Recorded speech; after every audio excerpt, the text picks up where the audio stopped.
Hi, this is Roxy Rose, and I'm back doing another video. Bet you're surprised to see that. I seem to be on a roll lately, so might as well just keep it up, right? And for those of you that don't know, this is my trusty assistant, Rosie. I don't know if you could see her, but she's up here, and hopefully she'll give us a little time to talk. If you don't know the background about me, I'm a late transitioner. I started transitioning at 47, and I'm almost 50 now. And all my videos have to do with, well, transgender issues and transsexual issues, and particularly dealing with those issues late in life, whether they be family or relationships or physical issues, or even the issues about not being able to transition for one reason or another. And if you've seen my other video, it was about facial feminization surgery. I went up to San Francisco and had a consultation with Dr. Osterhout, which went very well, but very predictable. He's a very confident, seemingly confident surgeon. I've heard a lot of good things about him. And his staff and office and everything was very impressive. So that went well. And that's another video. But something a bit surprising was I had gotten a few emails from a few girls that had heard of a surgeon in Mexico. Well, I'm here in Southern California, so Mexico's really not far from me. So I decided to take a little trip down to Guadalajara, Mexico, to see a surgeon named Dr. Cardenas, and which I did last month. It was actually quite an adventure for me. Gosh, there was so much. There's so much to talk about the trip. It was a few days after their celebration of the Day of the Dead, and the hotel that I stayed at was within like 2 blocks from this big historical cathedral. And they had just all these mannequins and figures of different, it's just incredible. You know, the Day of the Dead celebration is really different than our Halloween here. But I had a great time. For some reason, I went down there and I was thinking it's going to be like Ensenada or Tijuana, where everybody speaks English, or at least some English. And I don't speak Spanish. It's been years since I had to work. Where I used to work, there were, 20 employees that were in charge of, and they all were Hispanic. And even so, I was never able to catch on to the Spanish language, probably because of my mule-headedness. But so I went down there thinking people would be speaking English, or at least some, and completely wrong. Guadalajara is a beautiful place, very historic. And it was really funny. There were some instances where I just could not understand what they were saying. And it seems like they almost do it on purpose. You know, you approach somebody and you ask them directions or something in very slow, very broken Spanish. And when they reply, it's like it's shot out of a gun. Wow. And I swear they smile afterwards. And they walk on by. I had one incident where I had taken a cab over to get my consultation from Dr. Cardenas, and on the way back I had another cab, and I told him what hotel I was staying in, but he just went completely the wrong direction. And I felt I was going the wrong direction, even though I wasn't familiar with the area. And I told him, I kept asking him, "Are you going the right way?" "Oh, yeah, no problem, no problem." And I thought, wow, we're getting further and further where I think it should be. And I kept telling him, "It's by the cathedral. Cathedral." And he would look at me, "Cathedral," and he'd repeat it. And I'd say, "Yes, by the cathedral." And I thought that, in my learning that cathedral was kind of like interchangeable in Spanish and English. And I kept saying, "Cathedral, do you know where the cathedral is?" And I was getting very panicked, almost like I thought I was getting kidnapped.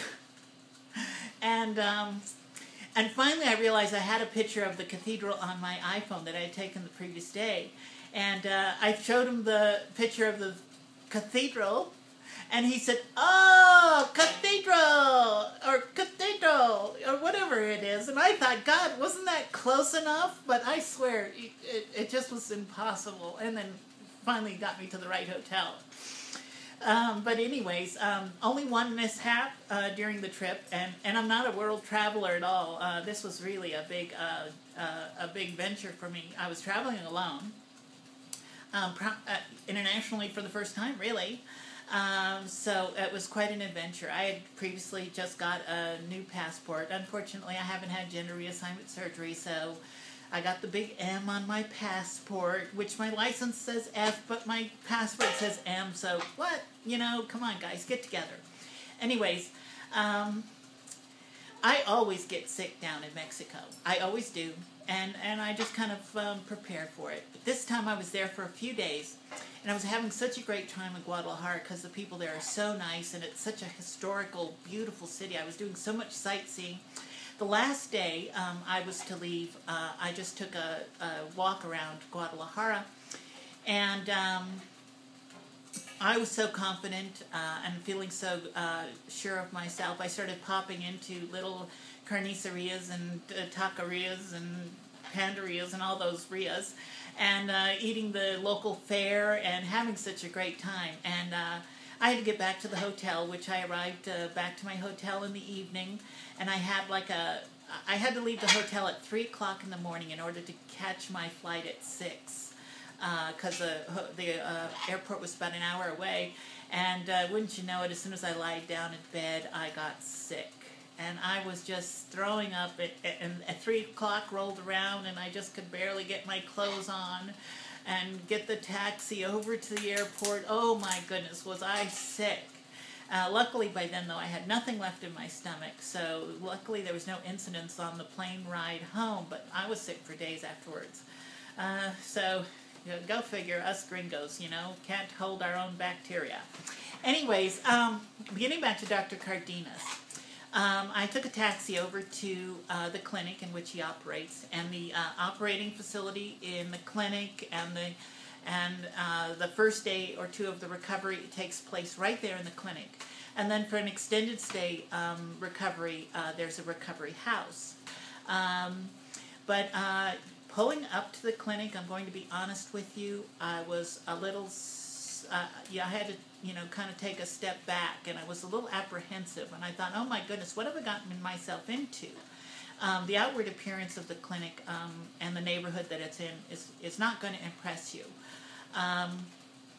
It's not like here in the United States where you pull up in front of the Kaiser Permanente building, and which is almost a good thing, because I think that the medical system here puts more priority on the outward appearance than really what's going on inside. And really what we want is we want a damn good surgeon, right? That's going to be working on some really important issues. We want that surgeon to be top notch. And, do we really care about how the building is painted? So I wasn't really impressed with the exterior, but I have to tell you, the people inside that ran it, the nurses, the assistants, Dr. Cardenas, his assistant, they were all very nice people, very, very nice to talk to. Dr. Cardenas himself has a very strong stature and very much confidence, so I was very impressed with him. His assistant was very pleasant. His assistant's name escapes my memory, but very nice to talk to, and answered all my questions, and they were very nice. But still, here we are in Guadalajara, and we're bargain shopping for facial feminization surgery. Do you really want to be bargain hunting? But even here in the United States, you could pay triple or quadruple, and you could still have mishaps. I mean, there's always those mishaps that go along with this surgery that is somewhat invasive. No, it's quite invasive, really. So anyways, like I said, I was very impressed with Dr. Cardenas. He's a very intelligent, well-spoken man, and his assistant is equally intelligent. But I wasn't really sold on the place, partly because of the outward appearance, but inside everybody was just so beautifully nice and informative and helpful. After the consultation, my consultation with the doctor, I asked him if somebody would take me on a tour of the place, and there happened to have been a lady that had surgery just the night before, and she was from Canada. And by the way, I asked Dr. Cardenas this one question. I said, because he already told me that all of his clients come from all parts of the world, and I can imagine that they do. And I said, well, how many people actually come down here for a consultation like me? And he says, no one. And which kind of made sense, because it was like I came there for a consultation and they kind of all looked at me funny. But anyways, so they took me for a tour of the place, and there was a lady from Canada that had surgery the night before. And she was still just kind of groggy a little bit, but they knocked on her door and asked if I could talk with her, which I thought was very nice of them. And the lady from Canada, oh gosh, we had this long discussion, and she had gone to Dr. Cardenas at the insistence of her, some of her friends that had gone there for facelifts, etc., different things. But she was still the same as me. When the taxi pulls up, and you see the outside of this clinic, both of us agreed, oh my goodness, what have we gotten ourselves into? But this lady is what really sold me on the place. She described the before surgery, the doctors, the nurses. She said there were just so many to attend to her and make sure that she was perfectly comfortable, and that they were just nonstop, constantly attending to her needs. She felt so confident, and like I said, I had a really long discussion with her about her friends that recommended the place and her experience during surgery, etc. And she really sold me on the place. If not for that conversation, I would kind of be up in the air. But she, having gone through it so recently, and she was just so impressed with how attentive everybody was, was really convincing for me. I didn't get to go to the recovery house. I talked to the lady that was from Canada and said the recovery house is, nothing to be impressed with.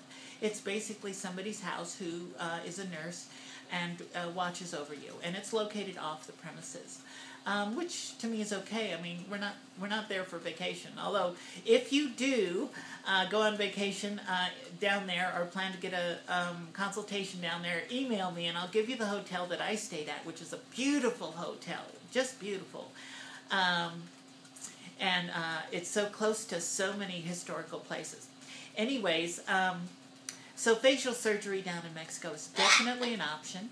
And as I said, Dr. Cardenas seems very competent and with a very strong stature. That's very important to me. I want to see somebody who's confident, and I want to see somebody who's strong in their beliefs in themselves. But the price. Now go on the internet, type in Google facial feminization surgery in Guadalajara. You will come up with Rejuvenate in Mexico. Dr. Cardenas. He has a couple of websites. They're all very beautifully run websites. And if you email him, probably if you speak English, you'll probably be talking with Tyler Thomas, who's a very nice and helpful guy. So look them up on the internet and Google facial feminization surgery in Mexico, and you will come up with Dr. Cardenas. And they have on their website, if you navigate it correctly, you will find even a price list to everything that you want.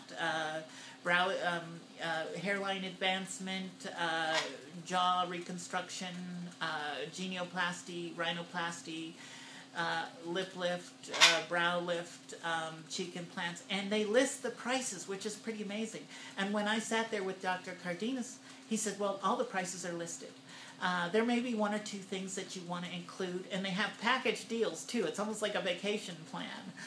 Package number one, maybe rhinoplasty and a brow lift and hair advancement, and then package number two might have 4 or 5 different options, and so it's quite interesting. And I will tell you, for the whole shebang, for me, we're talking about $14,000.